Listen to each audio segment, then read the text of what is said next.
Yeah, so I have a question for you both. Is this your first lightning talk? I don't know, ish. I don't know. Ish? My first. It's my first. Oh, no. That's a round. We're rounding up, okay? Yeah. This is. So not my first. Not my No. first. You're brave. We can roll it. Okay, you can. Yeah, okay. Juanita, do you Are wanna we seeing something? imbue energy? You've got to touch it. What number do you want? You definitely want a one. Five. Oh, one. Let's Yeah, do one. yeah. You want a one. Is one or good or bad? It's great. One. Ah! What happens now? What does that mean? You Yeah. are going to use the crab claw. What does that mean? This. Oh, to hit the. Oh my god. No, well, no, not to hit your keyboard. I want you to narrate your talk Oh. with the crab claw awesome. in the microphone. Okay, got it. Hello. That's it. Yeah, and actually, if you alternate in your talk, We that'd can be great. alternate. Oh no, I'm actually have going to to- change this. Let me change it. We have to exchange the crowd. So one of you is going to narrate to the other. So you're talking into the mic, but you narrate to the other with the crab claw. So you're just going to be chomping at him the whole time. Okay? Like Alright, maybe like crab whispers. Yes. Look at the crab whispers, everyone. Grass whisperer. Before we continue with this lightning talk, can I please have two more speakers on deck? Sam Gardner, how to plus how not to manage backend Python graphic generation. Ooh. Please come up on deck. Take a seat right here. And Okay. Roll the Yep. one, then Are you coming? Get 1 minute Whoa. to speak instead of. Yeah. Okay. I heard yes. somebody Yeah, say. we have don't limit that much. Axel Donath, a special Gamma Pi feature demo. Can we please have you come on deck as well? Gamma Pi, a special Gamma Pi. Axel. All right. Oh, nice. Good job, Axel. That's a the- triple Axel. Oh, you're gonna show this? Oh. No Do puns, this people's first and names. then- Okay. All right. Okay, so get use started? you're narrating. Pretend when he's talking, Yeah. the crab claw You're is the crab. responding Okay, in the affirmative, and then when you start talking, you're going to narrate using the crab claw to him. Okay? Okay. It's a awesome. very intimate crab moment. Are we good? Yep, you're good. 4 minutes. Can you hear me? Okay. All right, time starts now. Okay. All right, hi everyone. My name is Tim. I'm with Open Source Science, a new NumFOCUS initiative that aims to accelerate scientific research by improving the ways we do open source software in science. You can follow us at opensource.science, and there's a newsletter and all kinds of things. One of the interest groups that we host aims to build a map of science. Imagine an interface where you as a scientist can log on and by topic find the open source that's available in your area of research, as well as the associated published research papers and the people behind the papers, the people behind the packages, right, or the tools. And that will encourage discoverability of, or improve discoverability of the open source tools that are available, as well as improve or encourage community and collaboration at an earlier stage among the people involved, the technical, the scientists, etc. And so we hacked up this this isn't a concept phase. We're still, we're going to be fundraising to get some developer resources, but we hacked up this very quick and dirty thing where it just gives you an idea, right? So if you imagine you have this universe of open source and it's connected to papers and you can see who's involved, like who are the researchers that also involved in contributing to certain libraries and so on and so forth. So you can get involved, follow us. This is still very brittle, but you can technically log in and add your own project. So with that, and oh, by the way, Will here helped make it happen over the last couple of days. Hi everybody, I'm William. So I'm just gonna do a quick demo of how this works. So it's a quick write-up. You can look at the list of papers. Here there's a lot of optimization, so it must be quite important. And then we can see the list of people here. Let's add somebody. Oh, we need to log in. Sorry about that. Live demo. It's a curse. It's the curse of the live demo. Yes. Okay. Don't get So- crabby. Let's add Tim here, researcher at IBM, and then whatever. He doesn't have a website link. Okay. Now we can look at his details, and then maybe we can, add a package to him because he's a core contributor, and now we can see it's under his list of packages. We can also add a paper. Let's say he worked on discipline-style programming, and then, oh, there's an error here. So yeah, that's some issues still need to be fixed. Yeah. So if you have any suggestions, what could be improved on, and yeah, thank you. That's it. Thank you. Axel, you come.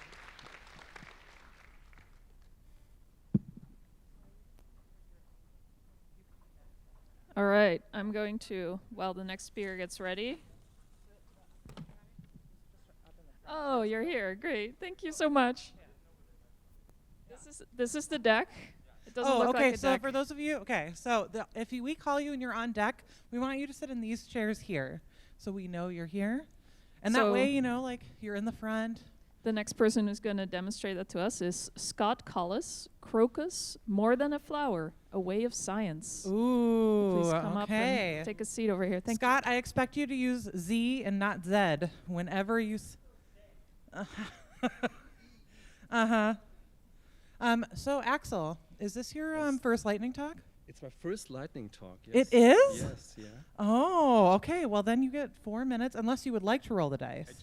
I just have the problem that my computer is not recognized, Okay. so it will not Paul's show coming. anything. Paul's coming to help you. Yes. Yeah.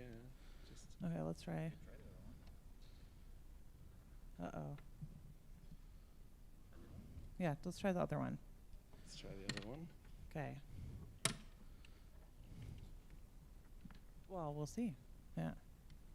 I don't know. Well, That the looks- screen went black, so. That looks better from my side. Oh. Okay. Yay! Excellent. So, Axel, would you like to roll the dice, even though it's your first one, or would you prefer to just be Cool. on? No, it's gone. Oh no! Too bad. Just make it full screen. Yeah, I did. Uh-oh. Still gone. Okay. There's one last try. There's one more adapter. Let's try this one. It's not even Linux, you guys. No, it's not.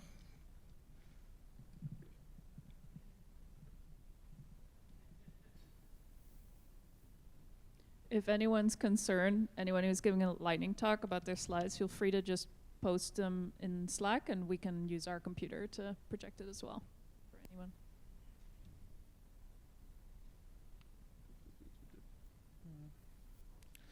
Okay, Well- Oh, they. Yeah, there we go.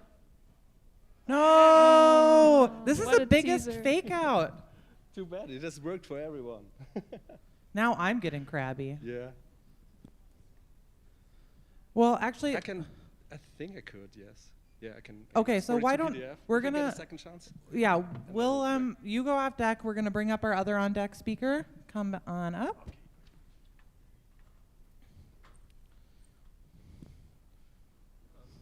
Hello. Oh my. Yeah. Okay. Which one is the one that works? Well, both of them work differently. Okay. Okay. Try. The bigger one works better. This one? Black one? Yeah. We're about to find out if this is the year of the Linux laptop or not. Wait. It doesn't work so well. Let me do this. Oh, that one doesn't work so well. Okay. So we're gonna try the other one. There. Okay.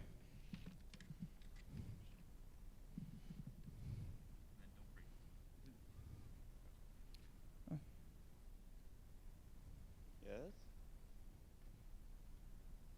These. Yay! See, Oh, that's a framework laptop. yes. We had a meetup. No, it's Oh, working. really? Look. Oh, No, I'm sorry. it's a. Yeah, it's I a- need to get it to extend. or Okay. something. Oh, I probably have to make it duplicate. Yeah. Okay. I'm just gonna slowly, gently walk away. Okay. Yeah, I don't. So is this your first lightning talk? This is my first SciPy. Whoa! First SciPy and first lightning talk. Excellent. So would you like to roll the dice? I can roll under yesterday's rules. Oh yeah, yesterday's Okay, then rules. I'd like Yeah. to do that. Okay. Okay, Juanita's coming to roll the dice. Feel like we could do a little drum roll, maybe? Let's see. Yeah, here we go. 3. So you get 4 minutes All right. and no harassment. So, you know. Okay, slowly. Just. I don't know how to make this full screen, so hopefully that's big enough. This looks great. Just right. go with it. So, my name is Sam. I'm from Texas A&M / going on to Texas Tech in atmospheric sciences. I hopefully am not representing either institution with this talk. These are lessons I learned, somewhat tongue-in-cheek, but also somewhat realistic about how to and how not to manage Python graphics generation on a backend server. So for those who are unfamiliar, many institutions with atmospheric science programs maintain some sort of weather visualization page where we visualize weather data in some way. Here are some of the popular ones like College of DuPage, Colorado State, and Penn State, respectively. Most of these are powered by a service called Local Data Manager provided by Unidata. Texas A&M, my former institution, is has one such website. This is it. This is the homepage. We use it mostly to run a wall of weather, like it's a bunch of screens that we all have in a lounge that show weather data constantly. This is our product list, and this is an example of one of the plots. The problem is we call it HDWX for high definition weather, but while the output images are actually 1080p, the data coordinates are definitely not. They're much lower. And so the plots are kind of ugly, and they use this older language called GIMPAC. And I wanted to build a more portable setup that didn't require an LDM, and also more modern using something like Python. And so I started working on this probably my sophomore-ish year of undergrad. By this point, I had gotten to the point where I could generate cool-looking plots using Python, and specifically MetPy and that whole ecosystem. So with that, things you should do. Number one is, if you're hosting some sort of server like this, you should always generate metadata with your images. So at the same time that this image gets written, I also write out JSON metadata describing what the image is, what time the image was posted to the server, and also this is a forecast model, so it shows what time the image is actually valid for, as well as also there's GIS info. We'll get to this in a little bit, but it's lat-long corners of the images. Allow code to be shared when possible. So this was somewhat of a rectification of a mistake, which was that I had a lot of code that was just duplicating themselves. If you're doing something like this where like you're applying like standard branding to the image, or say writing JSON metadata, then make like a helpers library that will do all of that for you so that you can update it once and then it does the same with everything. Compress your images when possible. So there was a MetPy Monday about 4 months ago that was about adaptive color spaces with PNG images. I didn't know about this, and so I had 4K images that were about 10 megabytes each in a loop of 48 of them. That takes a lot of data. Now that's like a quarter of the size, so those are cool. This is pretty meteorology specific, but grid filter is a way to limit your network usage, so you can just request the variables and data that you want. That's nice. Make your code modular to be extended in the future. So essentially there's one container repository with a bunch of submodules that generate all the images. Oh, 1 minute? Oh, wow. All right. Provide video documentation. Nobody's going to read that. That's long. Things I've stopped doing. Don't use cron job to manage processes as forever. And if you're going to do that, then don't try to keep things alive forever by keeping track of process IDs and using lock files. When your server reboots, you'll be screwed. Whatever, I wrote some other things. Combining strings is funny. Things that are still broken. I should be using Dask. I'm getting crabbed. Okay, thanks for your time. Bye-bye.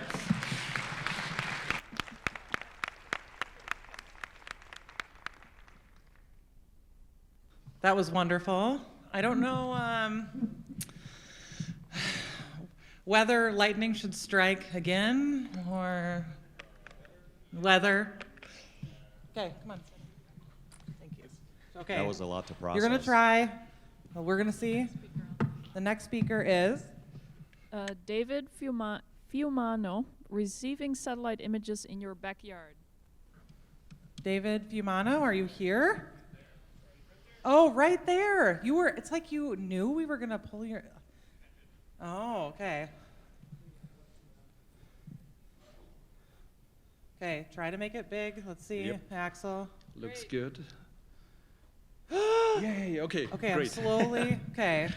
Thanks. Now that's a triple Lutz right Yeah, there. I was about to comment on that. I got lucky and had a tutorial, a talk, and now a lightning talk, so that's definitely the triple axle. Okay, so I had the chance to talk about gamma pi, which in the astronomy and astrophysics session. And I would like to quickly demo GammaPy's most important features. Just a very quick introduction to gamma ray astronomy. So you just have a telescope, you look at the sky, start counting events, and then if you're lucky, you find some structure on the sky that you can call a source. Maybe you see something. Oh. Yeah, it's happening. Okay. Look, it's you can, Polygonov. if you're interested in GammaPy, you can just Google for it, find the web page, and then learn how to install it. I've installed it already and have it running here. So here's quickly the most important feature of GammaPy. Oh, that's not that important. Let me just go from Gamma. You can say import. Oops. You can say. What is this? A from font for ants? GammaPy. You can say from GammaPy import song. And then if you take a look at the doc string, it says, oh, it has a karaoke option. So Can you make the text bigger? Command with the plus. Command plus. Yeah, Thank there we you. go. you say, of course, equals true, and then you just let it run. And okay, it's just the my speakers.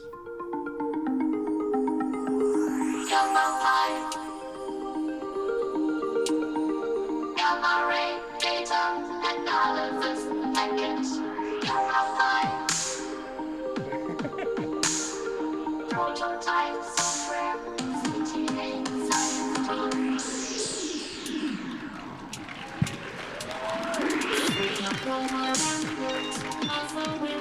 Here the lyrics, if you want to sing along. The chorus is just gamma, gamma, GammaPy.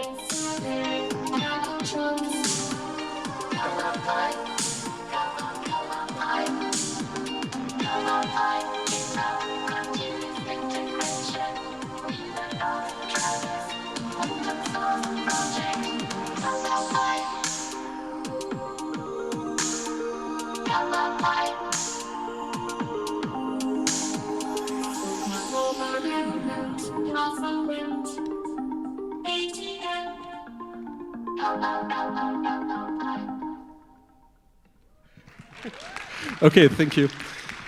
It goes still a bit further. So this song is integrated into our CI system. So to make the waiting time a bit shorter, you can actually listen to it on GitHub. Funnily enough, this got us, oops, where's the, it's not showing. You're back. I'm back, okay, great. No, you're not back. This actually got us a citation to a paper on how do software developers use GitHub Actions to automate their workflows, and we were quoted as like creative use. So that's pretty amazing. If you want to listen to the song again, you can go to the webpage and just click on that little note here. I just wanted to give you a preview of the GammaPy features for 2.0.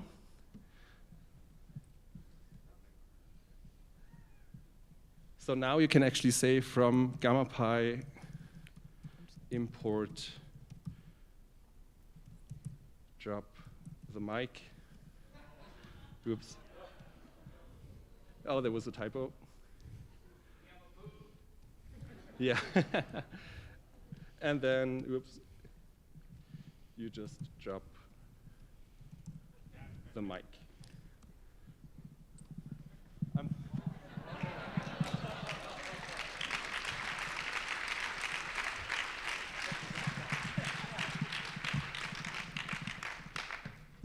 That really gamma raised the bar. I heard some moans of pain in the front. That's my goal. Yeah, it's working. Feel it. It's a cleanse. Okay. I'd love to see talks about gamma ray astronomy with high frequency.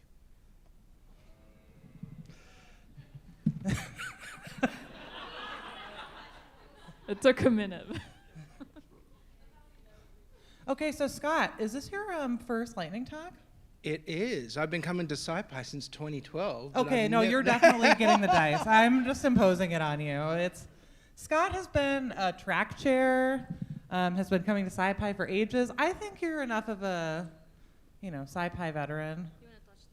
I'm enough of a SciPy veteran to get the screen working. Switch the input. Oh, you are using that one. Meanwhile, can we please have Ellie Litwack, physical units? It is HDMI. Oh, yep, nope. Yep. Yes. I feel like I've already won. Okay, so are you ready? You have to No. imbue the dice. Okay. No, he can keep working on it. It's fine. You're going to roll the dice. We trust Scott. 2. Scott, you know what that means? I got to go quick. Yep. Okay. Okay, enjoy your 2-minute talk. Right. I'm Scott. I'm here to talk about the community research on climate and urban science and Crocus and a black screen, but I'll go to the next slide already. And this slide would show a picture of a climate model grid cell.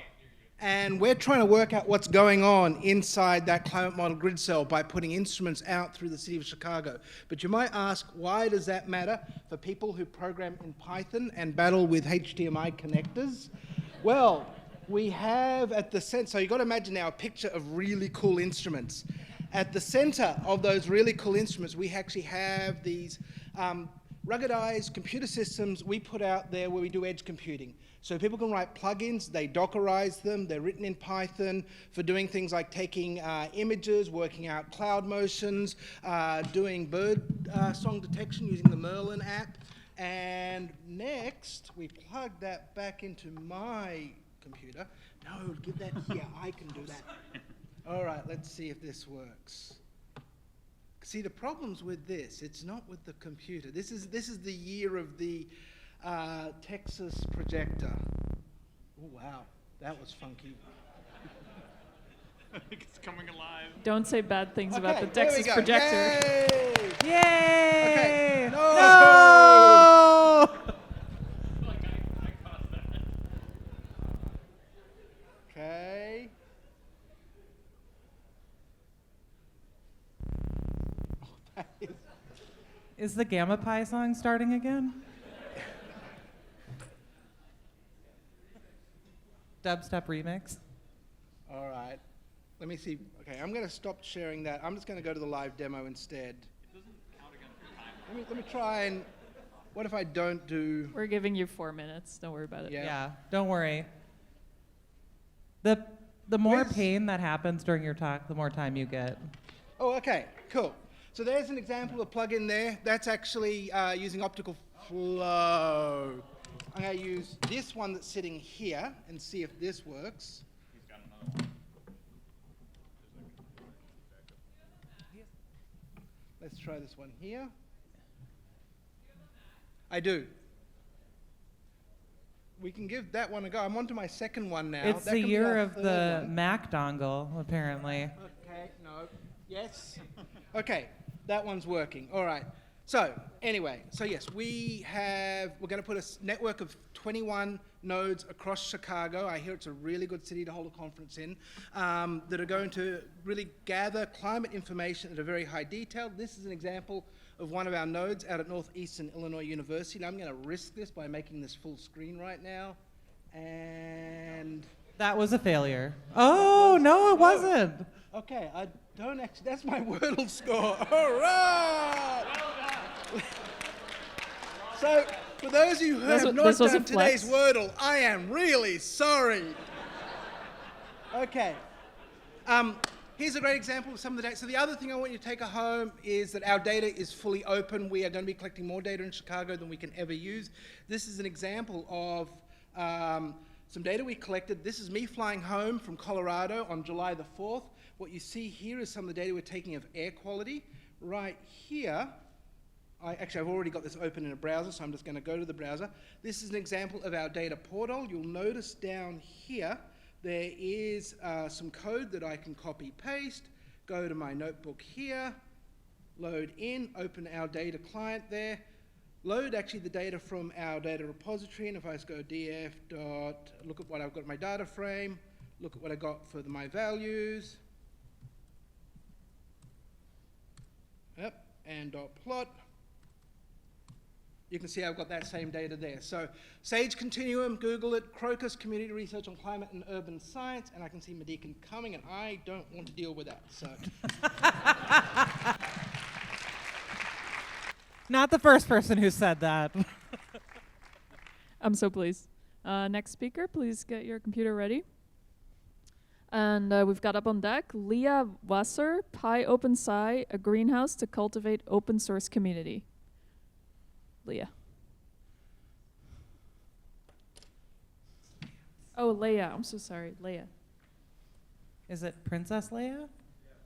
Yes, okay. She never heard that joke Never. before, Madika. Okay, all of my jokes are extremely original, okay? We all know this. Okay, what's happening here? I don't just duplicate. Yeah, exactly. Thank you, Kyle, all the way in the back. Then. All these jokes are open license. Oh, I am? Awesome. Good. Cool. Yay. So, David, is this your first lightning talk? It is. Let's give him a round of applause. Yeah. Oh, good. Okay. Okay, I'm gonna move the mic closer to you, just so can you just move your laptop to the side a little bit? Sure. We're gonna just move it up and just like lean a little bit towards it, okay? Okay. So people can hear you. Okay. Hello, guys. My name is David, and today I'm going to show you guys something I do with my hobby and how the scientific Python ecosystem enables it. I work in the space industry, and I work with satellite data every day, and it still kind of feels like magic to me. And because of that, I like to go out in my backyard and collect images because it makes me feel a little bit closer to it, I guess. I don't know. Also, I guess the phone screen backgrounds you get are pretty cool. The act of actually getting satellite telemetry from your backyard is a lot easier than I thought it was. I was very surprised to learn that you can do it with like $100 of equipment. In fact, all of these pictures on this slide and this one in the background of this slide collected with $150 of equipment. A lot of satellites have unencrypted downlinks and publicly available documentation, and there's a lot of free and open source software that helps you actually get things out of those signals. Today, I'm going to show you guys just an example of getting it from a particularly friendly, easy beginner signal. The signal we're going after today for this talk is automatic picture transmission. It's transmitted by 3 satellites, NOAA 15, 18, and 19, and it just carries some image data. You can see it on the right there. It's just an FM signal that, if demodulated correctly, gives you a really neat picture kind of live, which is nice for people doing this the first time because you can get some instant feedback, actually. On the bottom there is the video time domain, which we'll kind of go over in a second, but it's just one line of the image, kind of the luminance values at each pixel. So the data itself comes from this sensor, the Advanced Very High Resolution Radiometer. It's a 6-channel sensor. It's got just a mirror in the front, spins continuously, kind of directing light to these 6 different luminance sensors, kind of just sitting in the back, and those are sampled to get you kind of an image. This is an example image. I've post-processed this. You get this data down. It comes in 2 channels, and each one is a different wavelength of light. And because of this, you can actually produce kind of false color images from it because you know what should kind of make that channel light up. And the tools, like I said, really easy. I forgot to take a picture of my setup before I left, but these are just some examples on the internet. An antenna is really easy. You can build your own. For APT, I'm using a homemade one. And you don't need an expensive software-defined radio. For those who don't know, that's basically just a radio that you can tune to a specific frequency, take the samples in, and process it yourself. I use an RTL SDR for this. It's like $30, available on Amazon, I think on like 2-day shipping. So it's a fantastic tool. You just plug it inside of your computer and install the drivers, and you're good. And then finally, it wouldn't be the SciPy Python Conference if I didn't talk about the tool I use to do this, which is GNU Radio. And I'm going to kind of give you guys a live demo of this now. So this tool here is GNU Radio. Specifically, this is GNU Radio Companion, which is a drag and drop. Is it not working? Oh, it's on the wrong screen, that's why. There we go. It's a drag and drop, just kind of flow graph, DSP flow graph builder. So you kind of just specify the steps you want your signals to go through, the processing steps you want your signal to go through, and it kind of just runs. These flow graphs can be compiled down into kind of an executable Python script that then runs. And I'm going to show you one that I use to kind of help me figure out whether or not I'm doing a good job live. This is what that flow graph turns into. Oh, sorry, wrong screen still. It's just a, yeah. Oh, sorry, okay. It's just, it's a really good tool for figuring out, hey, am I getting the right stuff right? You can see the waterfall plot on the bottom tells you kind of what sorts of environmental noise might be existing in there, and then you actually get an image live, which is, the ultimate, judge of, hey, did I do this right? So my workflow is usually I record the samples in a file, and I just run it through this. I'd show you guys how to post-process, but I think I'm out of time. Thank you guys for having me. I hope I gave you enough information you can kind of Google and get started on this yourself. Hopefully I'll see some cool phone screen backgrounds next year. I appreciate it. Cheers, guys. That talk, this lightning talk really resonated with me. I'm really glad he didn't phone it in. Maybe we should modulate a little. Okay, next. Stack, or STAC, Julia Signal. Thank you for helping me pronounce these. Julia. Oh, excellent. Very happy to see Julia come up. Okay, so Ellie, I believe this is your first SciPy. It Am I is. right? You are right. Let's give Ellie a round welcome, a nice warm welcome. So Ellie, would you like the chaos of the die, or would you prefer to have a smooth 4 minutes? I will take chaos. You'll take, yes. Woo! Look at our agent of chaos, Juanita. She is here in view of the die. Yes, you're, okay, you have to. What number do you want? No. Big one. Okay, let's see. Oh. I think that's rounding to 1. So, Ellie, I have not 1, but 2. 2 crab claws here. I want you to use both. Thank you. 1 in each hand. If you have a live demo, I will allow you to take them off. I do not have a live demo. Oh, you don't have a live demo. So if you like go like this the whole time, ideal. Okay. The perfect thing, okay? Okay, let's give Ellie her 4 minutes. Come on, Ellie. Hi, I'm a mechanical engineer. I use Python to model heat transfer in air conditioners. So I'm here to talk about physical units. That's units like centimeters and inches, which we use to describe physical quantities. So why do we care about this? Well, unit errors are one of the most common errors for scientists and engineers. So some examples would be not converting from, imperial to metric, or trying to add length and area. These are all common types of errors that have come up in industry and NASA and all these things, and have caused lots of problems for people. So ideally, we would love a way to thank you, sorry. We would love a way to be able to handle this totally automatically in Python. So it might catch our unit errors, convert from one unit to another. And there are some great existing solutions for this, which I'm mostly going to talk about, and then I'm also going to talk a little bit about what I'm working on to try and make those solutions work better for me. So some existing solutions, there's Pint, which is mostly what I use. AstroPy has a tool for this as well, and there are many more. And they all share roughly similar traits. So they'll do automatic unit conversion for you, which means you can add an inch and a foot, and it gives you a length. Or you can multiply a force and an area, and it gives you a pressure. So it behaves like you want it to. And then if you try and do something very wrong, if you try and add inches and years, it will give you an error and say, no, you can't do that.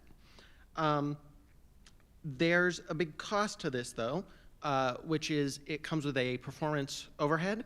So these all use objects under the hood to represent quantities. And then when you add those objects together, Python stuff happens, and it takes way too long. There's another person who has come up with a different way to do this. I'm sure other people have come up with the same way. And what you do here is you just have a namespace of units like meter, foot, and yard, and they're just numbers. And you multiply those numbers and divide by those numbers, and you get the right units in the end. So it's nice because there's zero overhead, but you don't get any errors for incompatible units. So that's so that really does not solve the underlying problem. So I came up with a way to make both of these work for me. which is I wrote a package which I'm planning to publish soon that is essentially a wrapper around either Pint or that zero overhead solution. And so I write my code using Pint, I get all my nice errors, and then when I'm ready to move and use that code for other things, I switch to the zero overhead version, and it's just a one-line switch. So that is, that's what I've been doing. I'm going to publish it soon. If you have a suggestion for the name or how to do that better, then I would love it if you would reach out to me. Thank you. Let's congratulate Ellie again for the double claw hard mode first ever lightning talk. Woo! Woo! Okay, Leah. So is this your first lightning talk? Leah, is this your first? It is not. Oh, it's not. Excellent. Well then, please, huh? Oh, yes. We have to adjust the mic. Can for we you. have next on deck Stephanie Stattel, Jupyter Open Studio Day? How do I- Stephanie, are you? Oh. Yes. Okay. The SciPy Conference does reserve the legal right to put crab hands on you. There's a clause in our contract. Okay, yeah. I'm doing this. Now that's what I want to hear. You want the six, or not the two? I want not the Oh, how did you get this up and down? Crabby. three. Two or three is too many. I want the, Yeah, I want two. the crab claw. Yeah, you want the crab claw or the six? Okay. Good. I'm glad. I want to have a conversation. I'm Yeah. looking forward to that. You have a 5, so that Five. means you just get 4 minutes, and I still might surprise And free you, though. beer. Okay. Okay. Yeah, I'm ready. Okay, for it. Leah. Like I'm excited for you. Okay. Okay, Leah, your time starts now. Okay. So I'm psyched to be here. I'm Leah Wasser. I'm the executive director and founder of PyOpenSci. So open source software is really the foundation of open science, which is driving our research forward. And when you think of open, you might think about anyone can participate. There's open free tools, so everyone has the tools that they need to do their science and create Python packages. And you might think that it's so important to science, like maintainers are going to get value and credit for doing this critical work in academia. Now, the reality is that open doesn't necessarily mean inclusive. And the reality is that it can be tricky to create a Python package, and it's not always clear what tools people should be using. And the reality is, in traditional academic environments, maintainers are not always valued for this really important work. So I want you to imagine a world where everyone can participate. I want you to imagine a world where scientists have the tools that they need, and creating Python packages is a straightforward process. I want you to imagine a world where maintainers get credit for the work that they're doing that's so critical to science. We need your help. PyOpenSci needs your help in working towards that world and that vision. We have 3 programs that we're working on. The first is a peer review process of scientific software. We're working on packaging resources that support that peer review process. And then finally, we have partnerships with lots of people that are growing in the community. And all of this is supported by a diverse, inclusive community. So let's talk about Python packaging. We're trying to build consensus, and we're doing that by a review process of every page in our packaging guide to make sure that we get consensus. We're talking to people and getting review from people across the scientific ecosystem, but also maintainers of packaging tools, PyPA members, core Python members. That consensus then drives our peer review standards and recommendations for what a software package should look like. Not standards, but recommendations. Our peer review process allows for a Python-specific review. It supports usability and documentation. Why? Because we want scientists to know about your package, find it, understand how to use it, and what it can do for them. And then finally, we care about long-term maintenance and package health, so we're going to be tracking that over time. If a maintainer needs to step down, we're going to try to find someone new, or we're going to try to let the community know and gracefully sunset the package. We also have a partnership with the Journal of Open Source Software. So what that means is with one review, you can get the code review from us, and they'll be fast-tracked through JOS, so it's a couple of days to a week. They're only going to review your paper, so you can get PyOpenSci and a JOS publication. And then finally, we're starting to partner with other communities like AstroPy and PyHeliophysics and Pangeo around affiliated packages. So with one review, you can then get PyOpenSci, Journal of Open Source Software, and become an affiliated package with one of our partner communities. It's a triple win with this one review. Diversity is core to everything that we do, and the way that we're enforcing that is every single review consists of members from different backgrounds in the review. What is happening? Oh my gosh. Oh my goodness.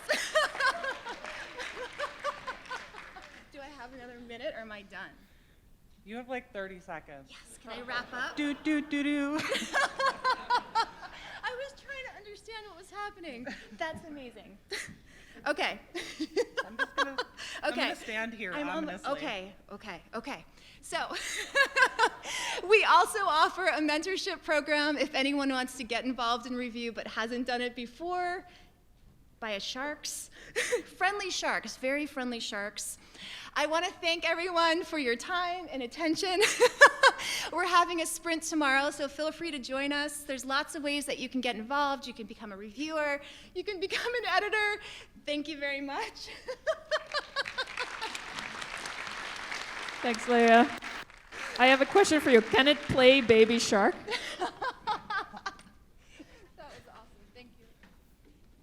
All right, we got one more lightning talk speaker on deck. Hamilton, drop procedural scripts in favor of declarative functions. Stefan Krasik. He's here. So, Julia, is this your first lightning talk? No. No? Why do you look so sad? Look at you, even have the great jellyfish background to go in theme. You seem so sad. I'm just afraid. Oh, you're afraid? Are you afraid of the dice? Yeah, I'm afraid of the dice. Okay. And I'm afraid I won't be able to get my screen to display the right one, and everyone's going to mock me. I'm not going to mock you. I'm going to mock Linux. You're going to mock Linux. Believe. Can that be right? That can't be right. Do, do, do, do, do. It was showing it? Yeah, it shows your background. I know, but I don't want it to show my background. That's not very fun. Well, does it have your screen extended? Does it?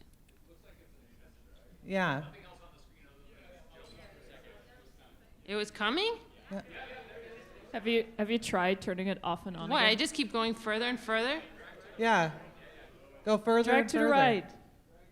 To the right. I'm dragging To further the and right. further to the right. Yeah, we see it. We see it. Look at it. Drop it. Yeah. Yay! Woo! Okay, are you ready? You got to touch the desk. Do it. And we're done. What does that mean? I think we have to do it again. Is Yeah. that 4? Yeah, it's okay. We'll do it. We'll do it again. 2. 2. Okay, Julia, I'm gonna give you 3 minutes because you don't have the slides on your computer screen. So I can't actually see what I'm So you doing. can't see what you're talking. So I feel like we should give her a little bonus, right? 3 minutes is the bonus? 3, yeah, because it would have been 2 otherwise. great. So you get 3. Okay, sweet. Yeah. Okay, so I'm Julia Signell. I work at Element 84, which is a company that wants to help you process, store, and analyze, provide access to your geographic data. So today I'm here to talk about STAC, which stands for Spatial Temporal Asset Catalog. And the goal of STAC is to provide a specification that lets you describe and search your geospatial data. So in this talk, man, it's really hard when I can't see what I wrote. Okay, so the point of this talk is those things. Like it's a little broad. Mostly it's about X-ray and STAC being cool together, but also I tried to generalize it so that it applies to other people who don't do geo stuff. This is what a STAC catalog looks like.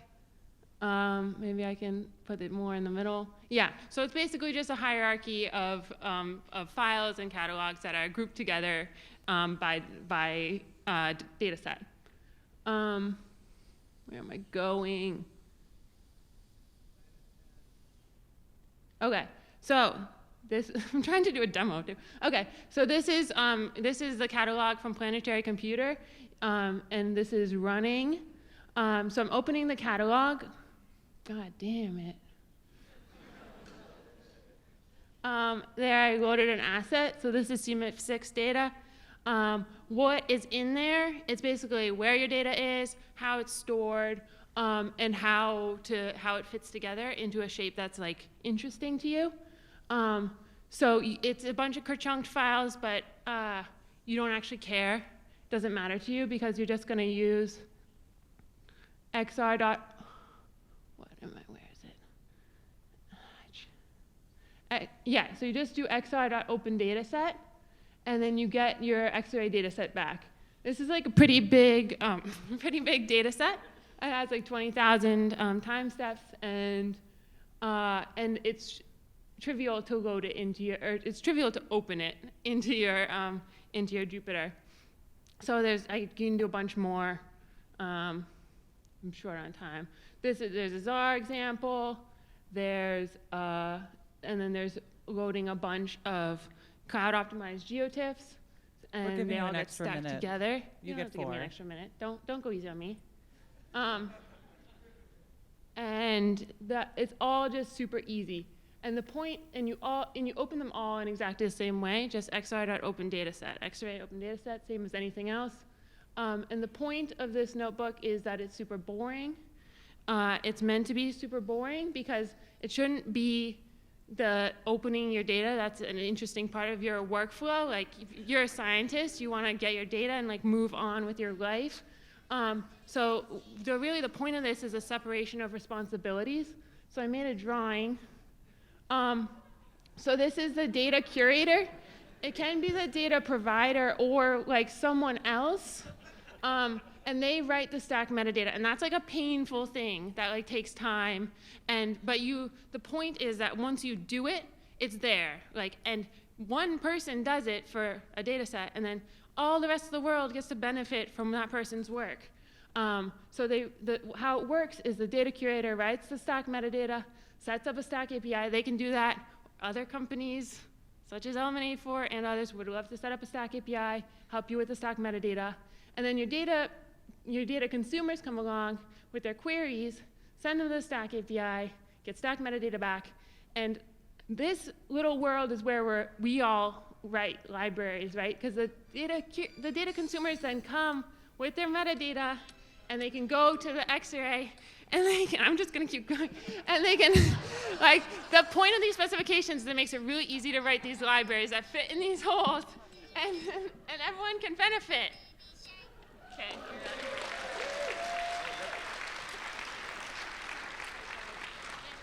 Paint sponge, we all feel very seen. Up on deck, SciPy 5. We want to stay at SciPy, please. Actually, come up here. We have a bunch of mics for you. Oh, that's not connected to anything. Okay. Yeah, there's a little messy, but okay. So, Stephanie, yes. Is this your first lightning talk? It is. I'm very Yay! nervous. No, this is gonna be great. Stephanie's nervous. Let's really welcome her. This is gonna be good. Oh, thanks. Yeah. Yeah, she said she's nervous, so I think we got to be extra kind, right? Everyone? Yes.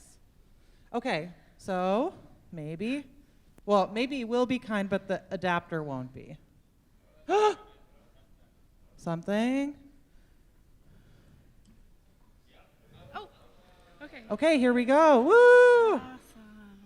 Okay, so Stephanie, would you like 4 minutes and just calm? I won't need 4 minutes. I'll be super. Oh, you'll be super fast. Great. Okay, well, I'm gonna let you go then. Go for it. All right. So I brought paper backup because I saw how dicey the monitor was. So I'm gonna, just in case anything happens. So my name is Stephanie. I'm a software engineer at Bloomberg, and I'm really excited to announce that we're hosting our first Jupyter Open Studio Day on August 28th in New York. So for folks who haven't joined a Jupyter Studio Day before, it's really just open hacking, brainstorming, conversations that's open to all skill levels. And it's a really unstructured day with a broad focus. So anything you want to do that's Jupyter or Jupyter related is fair game. And so, yeah, it's going to have an open office hours format with other developers and community members in the Jupyter space. And during the day, we're going to provide breakfast and lunch and have some kind of lightning talk session at the end. So here's the sign-up information. We're also going to announce it on Twitter and other forum spaces in the Jupyter community. So if you're interested in joining, please register or reach out to me afterwards. Thank you, everyone. Woo!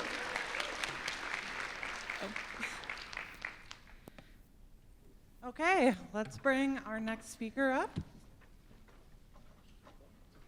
Well, we're gonna see. Would you, okay, so is this your first lightning talk ever? Ever? At SciPy, yes.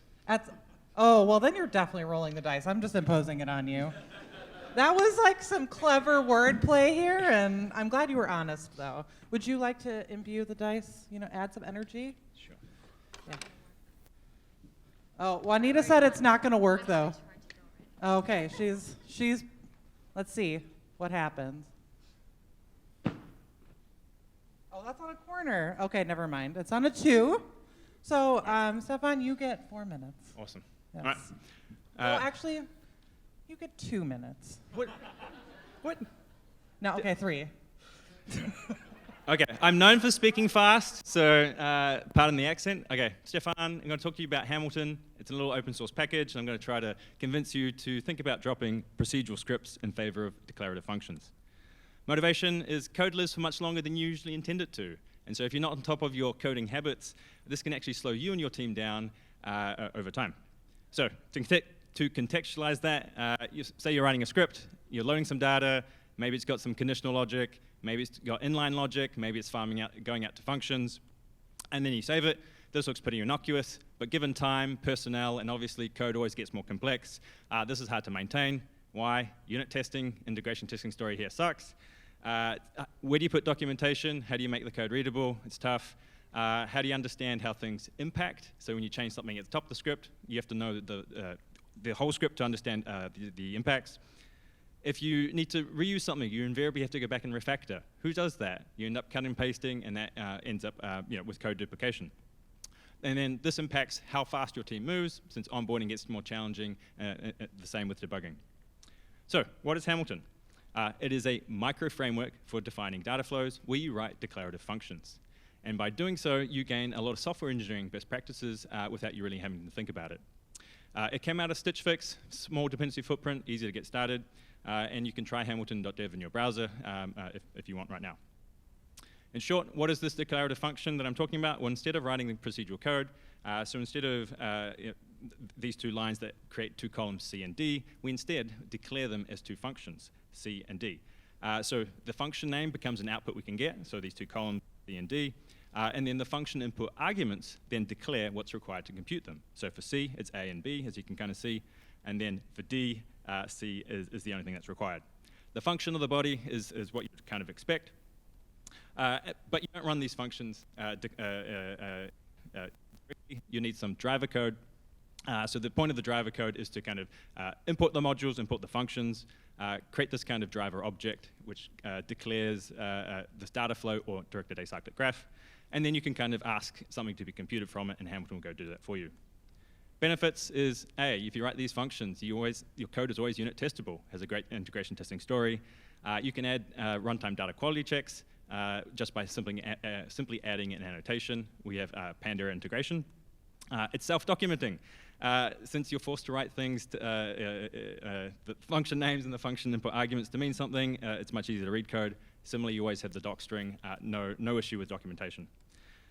You also get visualization, so this comes as part of the framework for free, and then otherwise you can obviously tell that your team will move faster. So I just wanted to put in one pun in, so don't miss your shot. Ditch procedural scripts in favor of writing declarative functions. Thanks.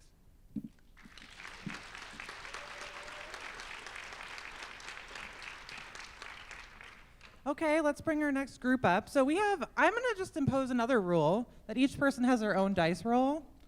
And if any of them get a 1, then all of them get the one thing imposed on them, okay? So come on up. Hello.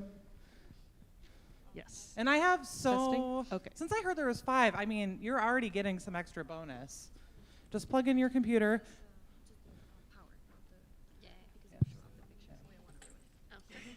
Well, the picture, she needs to show the picture because we need to plug it on the screen. Why? It's going to take a while. Yes. We're good. We're good. Okay, so We're Juanita. good. Check. Okay, I'm going to actually have each of you roll your own dice while Juanita's helping with AV. Like a Rick roll? Yeah, like, yes, exactly. You got it. Let's see. 2. Okay, so 2 means you're safe. I'm not imposing anything on you. Okay. Yeah. Are you sure? You look very unsure. Are you sure? I mean, do you want something imposed on I don't you? know. Well, my hands are full, so I Oh. can't crab claw. Oh, no. Okay, well, I could hold the dice for you. I could hold the mic for you. Okay, let's see. All right, what do we get? Oh, a 1! Oh, perfect. Gwen, can you get me the shark mask?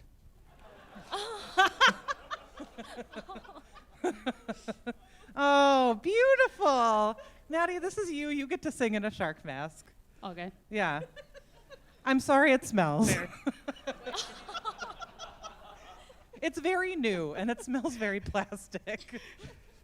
Can I do it this way? No. 'Cause I can't read the lyrics. Oh.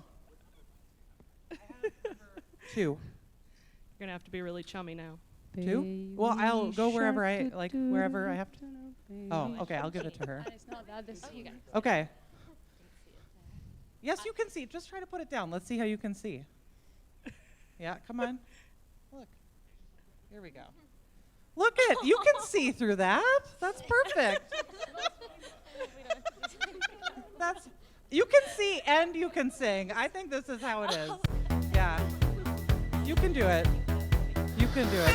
Oh, my favorite cat video. Sorry, that was just a sound check. Okay, but it's perfect. Okay, go ahead. Keep rolling. 6, you're good. Okay. Let's see here. Am I the only one with bad luck here? 3. Okay. Great. Who's I did sharing a roll mic? 2. We have each got a mic. Oh, you each have a mic. 2. That's not fair. That's I think Juanita has to roll her own die. We are now creating 6 different timelines. Okay, Juanita. Who's going to be standing up here with this mic? Juanita. Oh, okay. Well, then you get to crab claw. Can't we take it out of there? Well, no, because I want her to have crab claw. Oh, So one mic there, if that's the way to do it, and then the oh, two we're. mic will Oh go. no, Yeah. we're just sending. Yes. This is 2. Oh, I see. Okay. Oh, okay. This is number 2, though. Who has number 2? You do. Okay. So let's just put it there. Well, no, let's plug in number 1, and then it makes sense. Should we say our names? She has to have one mic.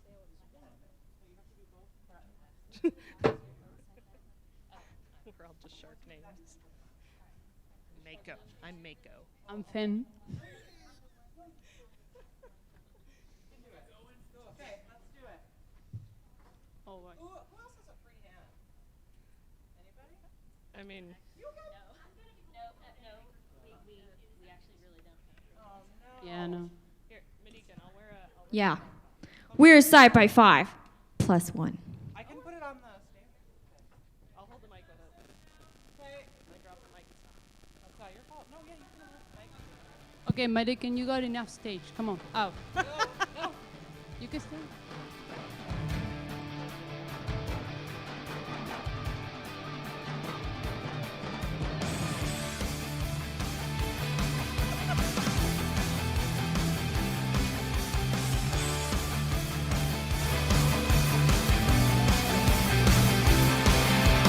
SciPy, BioC, Microlith, Nobody, NumPy, AstroPy, Dask, and Python, Pandas and X-Arrays, R and Parquet, HoloViz, Jupyter, RVs, and Python.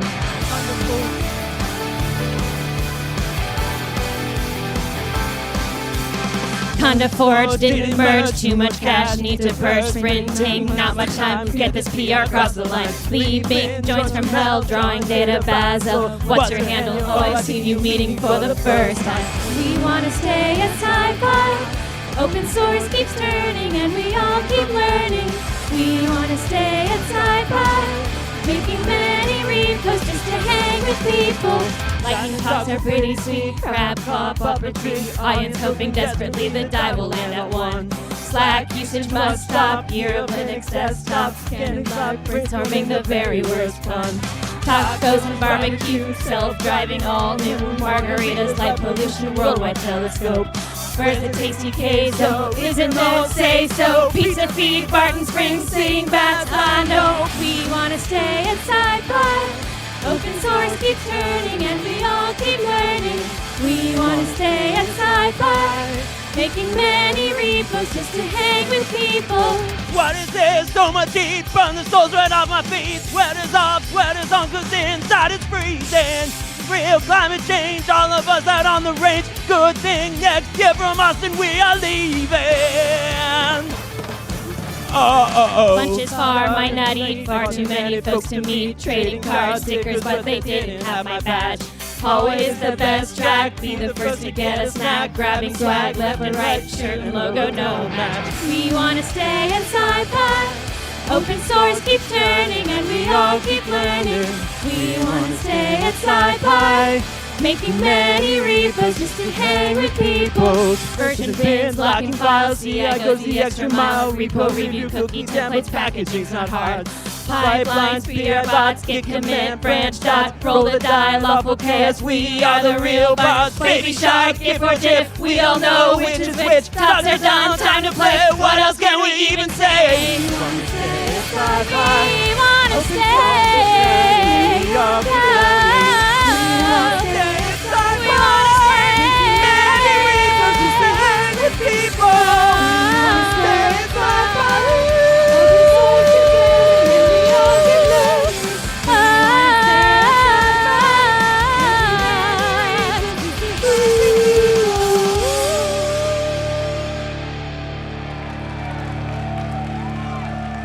SciPy 5! SciPy 5 plus 1. We have to take a bow.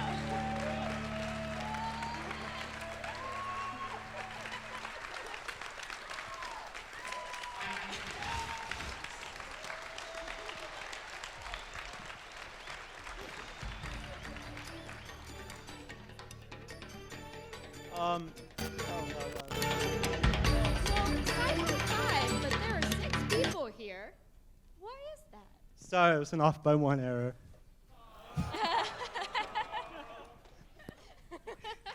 We'll be here not all week.